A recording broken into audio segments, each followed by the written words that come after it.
నమస్తే అండి. Welcome to KK properties. ఇవాళ మీ ముందుకి రీసేల్ 2 BHK ఫ్లాట్ సేల్కి తీసుకొచ్చానండి. ఇది జేఎన్టీయూ మెట్రో నుంచి 3 కిలోమీటర్స్ డిస్టెన్స్లో ఉంటుంది. నిజాంపేట్ హనుమాన్ టెంపుల్ నుంచి 500 మీటర్స్ డిస్టెన్స్లో ఉంటుందండి. ఇది బాలాజీ నగర్లో లొకేట్ అయ్యి ఉంది. ఇది టోటల్ 5 ఫ్లోర్స్ బిల్డింగు. ఇది సెకండ్ ఫ్లోర్లో ఉందండి. దీని ఎస్ఎఫ్టీ చూస్తున్నట్టయితే కనుక 1080 ఎస్ఎఫ్టీ అండి. యూడేస్ 27 వచ్చింది.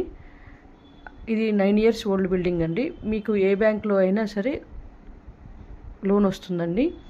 దీనికి ప్రైస్ వచ్చి 56 lakhs చెప్తున్నారు. స్లైట్లీ నెగిషియబుల్ అండి. మీకు ఎవరికన్నా ఈ ప్రాపర్టీ నచ్చినట్లయితే కనుక మీ ఫ్రెండ్ సర్కిల్లో కూడా ఎవరికైనా కావాలనుకుంటే వాళ్ళకి షేర్ చేయండి. అలానే లైక్ చేసి సపోర్ట్ చేయండి. Please subscribe. Thank you for watching.